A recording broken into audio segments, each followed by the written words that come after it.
Je voulais aussi parler de quelque chose aujourd'hui. C'est pourquoi j'ai dit, j'aurais des choses à dire. Ce que je veux dire aujourd'hui, que nous puissions savoir aussi ce que c'est un corps charnel, l'homme spirituel, ou plutôt nous commençons par l'homme animal, l'homme charnel et aussi l'homme spirituel. Ce sont des étapes inévitables que nous traversons dans notre vie. Inévitables. Nous regardons par exemple dans le livre de 1 Corinthiens, chapitre 2, verset 14. Dans le livre de Corinthiens, chapitre 2, verset 14, la Bible dit « Mais l'homme animal ne reçoit pas les choses de l'Esprit de Dieu, car elles sont une folie pour lui, il ne peut les connaître parce que c'est spirituellement qu'on en juge. » L'apôtre trouve ces mots-là, homme animal. Quelqu'un qui n'est pas charnel, mais animal. Il vit sous la réflexion animale, c'est-à-dire ce que les instincts, oui, les instincts, ce qu'il voit, il juge par la vue, l'odeur, l'oreille, la saveur, les toucher, les cinq sens dont ont les humains, c'est ce qui les conduisent. Il y en a qui se sont mariés parce qu'ils se baladaient le soir dans un quartier, il a senti l'odeur du chanvre, et il a suivi qu'il filme, il trouve une femme. Ah, c'est la femme que je cherchais. C'est la vérité. Alors ils se sont mariés, la chair. Où il a vu que le vin de whisky, il a pris tout entier, il a fini. Ah, cette femme a volé tout un verre. Ça, c'est la femme que je veux. Toi aussi, tu bois comme ça. Moi, je peux prendre deux. Et vous vous mariez. C'est un mariage. C'est un mariage. La vie. Il passe sur la route, il voit une femme, il regarde, il dit non, aujourd'hui je ne travaille pas, je vais suivre cette femme. C'est comme un animal. Tu es comme un animal. Dans tes vitrines, où tu vas, l'apôtre dit ici, un homme animal. Sans Christ, tu ne connais rien de Dieu. Mais, si tu es dans la grâce de Dieu, si Dieu t'a choisi, t'a appelé, qu'est-ce qu'il va faire? Dieu va te conduire devant la parole, comme aujourd'hui. Il va te conduire. Parce que quiconque qui peut être sauvé ne peut être sauvé que s'il passe par Jésus-Christ. Or, Jésus est la parole de Dieu. Amen. Tu as prié, tu as gêné, même mal, même si tu ne connaissais pas Dieu, même si tu l'appelais Allah, mais tu cherchais la vérité. Un jour, Dieu va te conduire ici. Il t'amène dans un endroit comme ça, et alors là, tu attends pour la première fois la parole de Christ. Alors, si tu es touché par le Saint-Esprit ces jours-là, et que tu te dises, mais où est-ce que j'étais? Pourquoi je me comportais comme ça? Mais voilà, cette parole me dit quelque chose, ça me rappelle quelque chose. Cette parole réveille à moi des choses que je savais que ça existait. Il devait exister un Dieu de ce type-là. Un Dieu de la justice, c'est vrai. Et alors, les jours, on appelle les gens ici, de toute ton âme, de tout ton cœur, de tout ton corps, quoi, toute ton intelligence. Tu sors ici, tu dis, Seigneur Jésus, je viens aujourd'hui, pardonne-moi. J'ai longtemps marché sans te connaître. J'ai été dans l'oubli, j'ai été dans mes propres pensées. Mais je viens me soumettre à toi à cause de la croix que tu as eue, à cause du sang qui a été versé sur la croix. Sauve-moi, ne m'abandonne pas. Aujourd'hui, je me laisse entre tes mains. Si cette parole touche la robe de Jésus, et alors Dieu, qu'est-ce qu'il va dire? Tu es pardonné. En plus, aujourd'hui, je te prends comme mon enfant. Automatiquement, cette personne entre dans la vie de chrétien charnel. C'est qui un chrétien charnel? Le chrétien charnel, c'est un chrétien. Il a confessé Christ, il a proclamé, et Dieu a pardonné. Mais seulement, le caractère, les comportements, les amis, les choses anciennes ne l'ont pas encore quitté. Il ne sait pas encore comment on marche spirituellement. Quand les gens fuient, lui aussi fuit. Il oublie qu'il a Dieu. S'il doit aller faire son voyage, il consulte ses amis. Il ne consulte pas Dieu. Parce qu'il ne sait pas. Il vient à l'église, il ne demande même pas à Dieu où est-ce que je dois aller. Parce qu'il ne sait pas. C'est un chrétien. Oui, c'est un chrétien. C'est un bébé spirituel. Il lui faut maintenant manger la parole et surtout entrer dans l'expérience, dans l'exercice de l'application de la parole qu'il écoute pour que petit à petit, la voix du Saint-Esprit puisse naître en lui. Et qu'il puisse comprendre, Dieu parle, Dieu dirige, Dieu peut faire ceci. Et cela peut faire, soit ça fait vite ou lentement. Ça ira vite si ton obéissance et ta pratique est vite.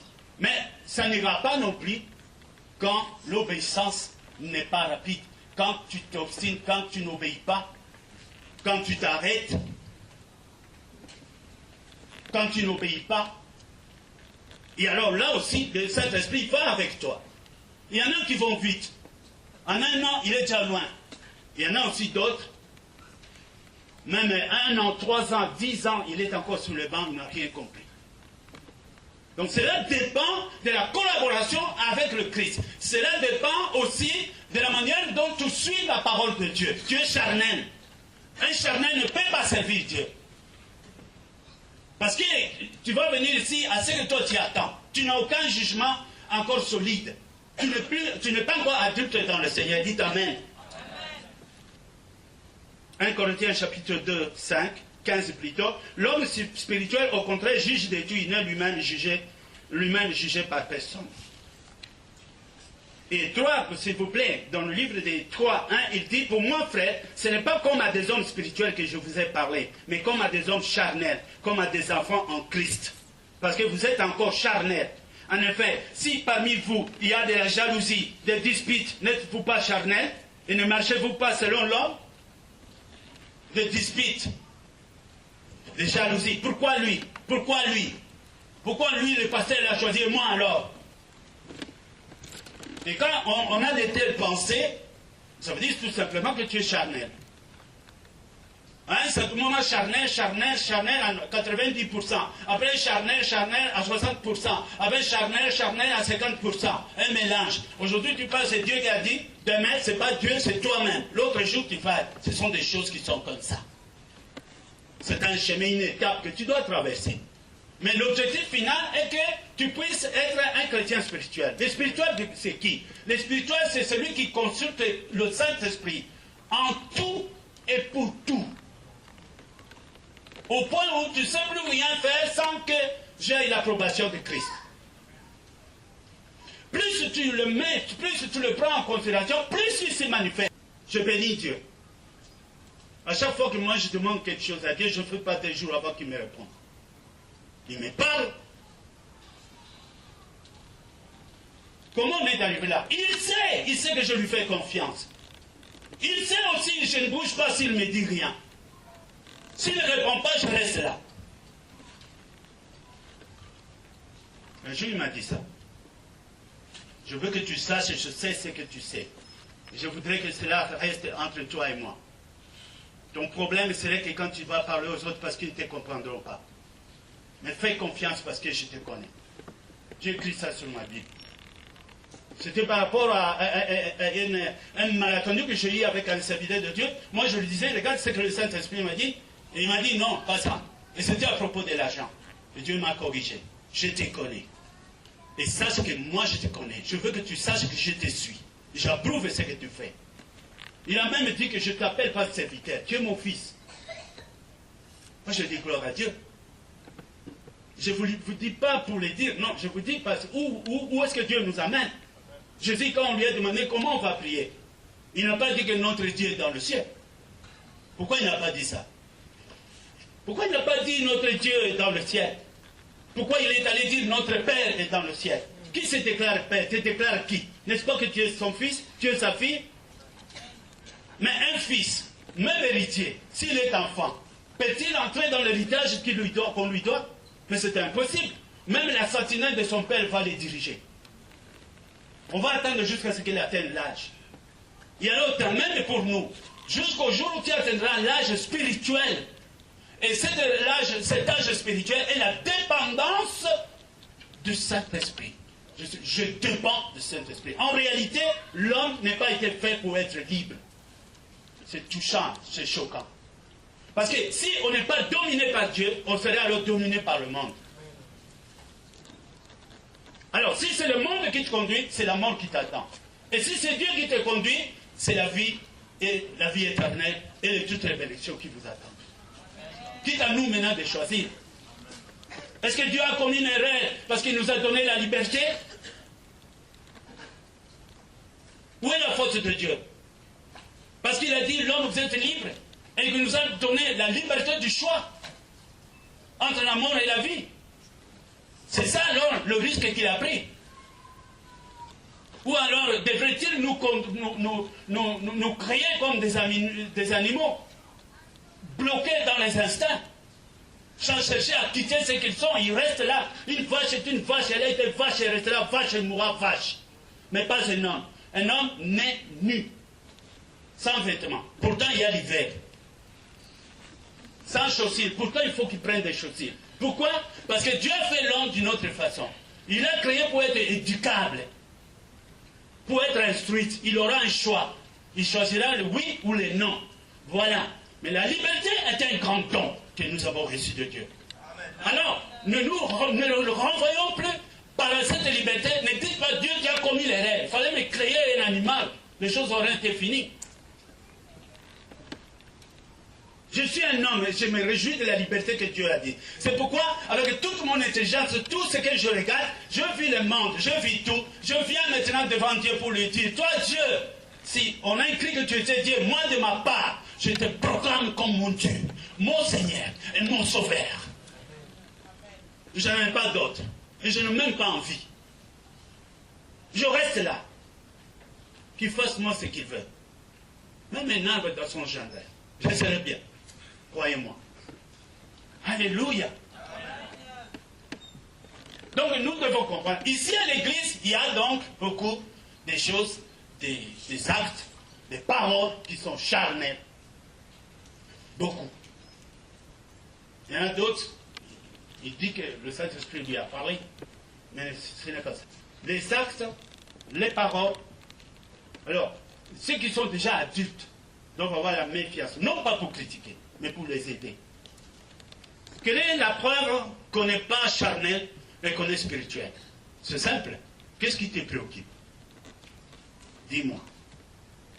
Réponds-moi. Qu'est-ce qui te préoccupe? Abolition aujourd'hui, hier, vendredi, du matin au soir. Qu'est-ce qui te préoccupait? Qu'est-ce qui te troublait? Est-ce que c'est quelque chose qui a par rapport à la chair? Alors tu es charnel. Parce que ceux qui sont en esprit, Jésus-Christ a dit ceci, ce n'est pas en vous souciant ou en faire que vous allez ajouter quelque chose dans votre vie. Même pas un cheveu ne sera ajouté. Mais trouve premièrement le royaume de Dieu et le reste vous sera donné. Il y a un don qui vous attend après l'obéissance. Un don par excellence. Moi, dans ma réflexion, je demandais à Dieu, Dieu, fais-moi ça, fais-moi ça. Mais quand Dieu venait faire, je comprendrais qu'il a fait mieux que je ne le croyais. Il va le faire chez moi, à la maison, il va faire aussi toute la famille, il va faire même à la famille qui est restée là-bas au pays, il va aussi le bénir. Chose que je n'ai pas pensée et chose que je n'ai pas demandé. Donc l'obéissance, tant que Dieu ici, fais tout pour que les troubles qui t'animent tout le temps ne soient pas charnels. Très souvent, les gens viennent et vous parlent des choses, très souvent. J'attends souvent, c'est seulement rare que je trouve quelqu'un qui me dit, oh pasteur, viens prier pour moi. Je voulais tellement connaître Christ, m'approcher de lui. Prie pour moi. Souvent, c'est toujours, mes chaussures ne vont pas, et ceci, là-bas on m'a dit ça, est-ce que pasteur, on vient couper l'eau, ceci, la maison, ils ont aussi encore le prix, et tout ça. Vous savez, quand tu me dis ça, sincèrement, je dois faire vite de descendre de là où j'étais. Je viens vraiment en parachute pour descendre sur terre pour te chercher des réponses. Parce que si je reste là où je suis, je vais te dire, tu me déranges. Je dois jeter un peu de l'eau dans mon vin pour chercher où tu es.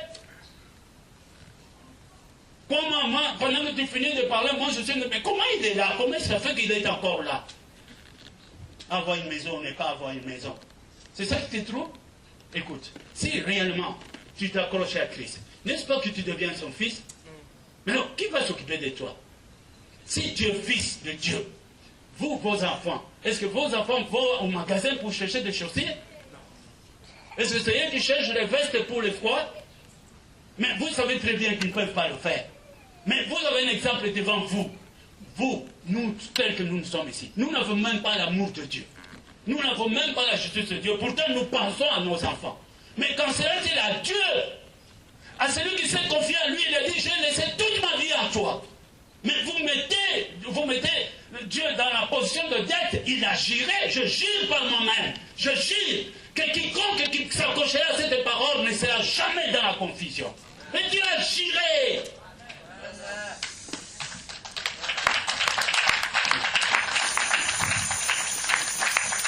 Donc, c'est serré, moi, j'attendrai. Je sais qu'il le fera. Qu'est-ce qui me prouve? Ben, je suis avec lui. J'ai obéi. Je peux aussi regarder. Je ne peux pas dire que j'ai tout obéi, parce qu'il n'arrête pas de me montrer encore des choses. Fais encore ici, fais encore là. Mais au point où je suis, gloire à Dieu. Au point où je suis, je le remercie et je continue à marcher. Nous voulons un changement. Les changements ne peuvent se faire réellement que quand l'Église, nous pouvons réunir des hommes spirituels et des femmes spirituelles. Quand nous nous mettrons ensemble pour louer, ce sera une louange spirituelle. Quand nous nous mettrons ensemble pour adorer, ce sera une adoration spirituelle. Et quand nous nous mettrons debout pour agir, entreprendre quelque chose, et alors la parole de la promesse s'accomplira. C'est alors que tu réussiras dans tout ce que tu entreprendras. Amen. Autrement, c'est alors que vous échouerez en tout ce que vous entreprendrez. Cette parole existe aussi, mais dans l'autre sens. Nous nous précipitons pour avoir, nous nous précipitons pour manger, nous nous précipitons pour déclarer que nous sommes de Dieu. Mais nous ne vérifions pas la lettre, nous ne vérifions pas ce qui est écrit, bien plus que la lettre, ce qui est écrit dans ta conscience. Si réellement nous avons été créés sur le monde, dans ce monde ici, pour être des richards, en sortant ici, moi je vous dis, commençons à pleurer parce que nous sommes le plus malheureux, le plus pauvre. Moi j'ai déjà travaillé chez le païen, il m'a payé. Et pourtant je sais qu'il n'a pas. Alors si c'était l'argent, il est plus que moi. Alors ça veut dire que ce n'est pas l'argent. Beaucoup plus tard, quand je l'ai vu, je l'ai prêché, et je lui ai demandé, tu crois? Il dit, je dois croire parce que je te connais. Je dis alors, amen. Il me connaît, il me donnait des ordres. J'ai un oncle qui est allé jusqu'à... Il est devenu prêtre. Après, il a abandonné, il s'est marié avec 3 femmes par la suite. Dieu m'a dit, va trouver cet homme et va lui prêcher. Quand je suis allé chez lui, vous savez, la première des choses qu'il a fait, comme c'était un ambianceur, il est tout de suite allé dans le meilleur des hôtels, il m'a pris une place. Alors moi, je l'attendais toute la journée, il passait sa tête à trouver un bon hôtel et cherchait aussi les jolies femmes du coin. Alors quand il est revenu, je dis, oncle, je t'attends ici. Il dit, mais je t'ai trouvé une place à l'hôtel. Je dis, non, je ne vais pas à l'hôtel, je vais dormir ici. Non, ici, il n'y a pas de place, je dormirai au salon. Et un grand discute, je dors ici, je dors ici. Et puis je lui ai dit, je suis venu pour toi. Je ne suis pas venu pour voir les gens. Toi, je vais te parler par rapport à Dieu. Il était prêtre. Je lui ai parlé 15 minutes, il m'a coupé la parole. Il dit, mais frère, c'est toi? Je suis son évêque. Il connaît mes études. Il sait ce que je fais. Mais il m'a coupé la parole. C'est toi? J'ai dit oui. Il dit, comment tu as fait pour résumer la Bible en 15 minutes? Moi, je le fais à 7 ans. Alors, moi, de mon côté, je dis, mais à quoi tu penses? À quoi tu penses? Mais répands-toi. Alléluia. Oui, Dieu sait faire des miracles. Je ne le dis pas seulement comme ça. Vous pouvez savoir de quelle assurance j'ai ici. J'ai une assurance forte. Vous savez pourquoi? Ce n'est pas seulement la parole, mais la puissance de Dieu. Amen. Je sais, comme Dieu a dit, je te quitte toutes les paroles qui sortent de la bouche de mes serviteurs. Mais je sais que c'est comme ça. Parce que quand j'étais encore un apprenti dans ça, il a eu quelquefois, excusez-moi, je parlais mal aux gens, et tout de suite ça arrivais. J'ai dû contrôler ma bouche, je dit non, il ne faut pas que je fasse ça. C'était si vite. Quand je t'ai dit que Jésus t'a pardonné, mais c'est une réalité. Et alors, où est le problème? Lève-toi et marche. J'ai confondu les prêtres catholiques au Congo. Ils m'ont invité dans le grand séminaire. Et j'ai prêché. Les prêtres, ils ont dit qu'ils ne viendront pas. Je dis, bon, ça fait rien. Mais dans la même église, là où ils étaient. Les préfets des études théologiques de prêtre étaient paralysés depuis 4 ans. Et quand j'ai fini, sa femme a crié, sauve mon mari. Ah oui, le Seigneur s'est manifesté. Je savais que le Saint-Esprit est entré, mon complice. Je le savais. Moi j'attaque à gauche, il est passé par la droite. Quand il a dit ça, j'ai dit yes. Maintenant, les prêtres vont voir c'est quoi la parole que je suis en train de prêcher. Et quand ils ont mené cet homme couché, moi, je ne pouvais même pas le parler, parce qu'il ne savait plus parler. Tout ce que j'ai dit, la foi de ta femme te sauve aujourd'hui. Amen. Quelque temps après, il s'est lavé, il a mis son costume et des photos. Un jour, je vais vous montrer ça. Des photos avec les prêtres maintenant. L'évêque qui m'a fait le café, il ne voulait pas que quelqu'un d'autre fasse. Il ne voulait pas louper la bénédiction. Qui suis-je? Qu'est-ce que je suis? Un rien. Qu'est-ce que moi je suis par rapport à eux? Dès quand il m'a posé qui es-tu, je dis tu es plus que moi. Tu as fait 7 ans de théologie. Tu aurais dû faire mieux que ça. Je ne suis rien. Mais c'est Jésus-là de ce qu'il vous a dit. Le Père a dit écoutez-les. Jésus a dit écoutez-les. Même maintenant, je vous parle par le Saint-Esprit. Je vous parle par le nom de Jésus-Christ. Malheur à celui qui dit, je connais ce pasteur. Malheur à toi, tu ne me connais pas. Tu as vu le corps que tu as vu, tu ne me connais pas. Moi, je te dis aujourd'hui, tu ne me connais pas. Si tu me connaissais, tu allais dire Amen. Parce qu'à ce moment-là, je suis son esclave et son instrument. Essaye seulement de mettre en pratique si tu n'auras pas la réponse de Dieu. Essaye, dis-toi, oh, il m'a dit ça, je vais aller essayer. Alléluia. Est-ce que quelqu'un a déjà prié ici pour demander à Dieu qui est cet homme? Quelqu'un a fait ça? Toi, tu as fait? Amen. Mais il faut le faire. Il faut le faire. Vous savez quoi sur mon copain? Oui, je peux être ton copain si tu veux. Mais c'est toujours bien de demander à Dieu, cet homme c'est qui? Il va vous le dire. Il vous dira quoi? Pour que, après, tu saches que ce n'est pas moi, que c'est lui qui te parle. Nous voulons un changement. Mais ce monde se répétera toujours. Nous voulons un changement, nous voulons un changement. Nous sommes à décembre, nous voulons un changement. Janvier, nous voulons un changement. Non, non, non, non. Non. C'est pas comme ça. Il y a un jour. Tout part par un jour. Les grands voyages commencent toujours par un pas. Tout ce que nous faisons commence par un jour. Il faut que je dise, aujourd'hui c'était comme ça, demain c'est autre chose. Quand est-ce que nous allons fixer cette date pour dire que c'est parti? C'est parti. C'est parti. C'est parti. On dit, nous attendons Dieu. Non, Dieu vous attend. Dieu a déjà fini son travail. Au 7e jour, il s'est reposé. Il a dit tout était bien. Jésus a fini son travail. S'il a quoi, il a dit, Père, tout est accompli. Nous attendons le Saint-Esprit. Le jour, il va dire, tout est accompli. Le monde s'arrêtera. C'est ce que nous attendons maintenant. Et les temps sont mauvais. Je ne vous cache pas. Pour ceux qui sont véritablement serviteurs de Dieu, on leur a déjà parlé de la fin. Moi, j'ai eu beaucoup de ces messages. Les temps sont mauvais. Qu'on ne vous trompe pas. Jésus, Maranatha. Jésus revient.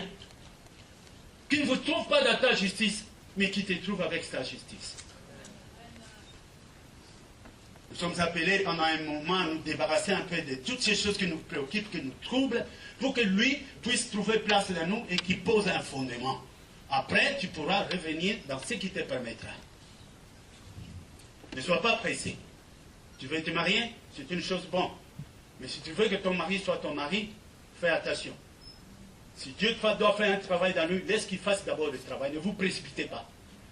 Vous risquez d'avoir des enfants dans le bras. Et non, après. On laisse votre fils de cantine. Alléluia! Est-ce qu'on est dans la joie?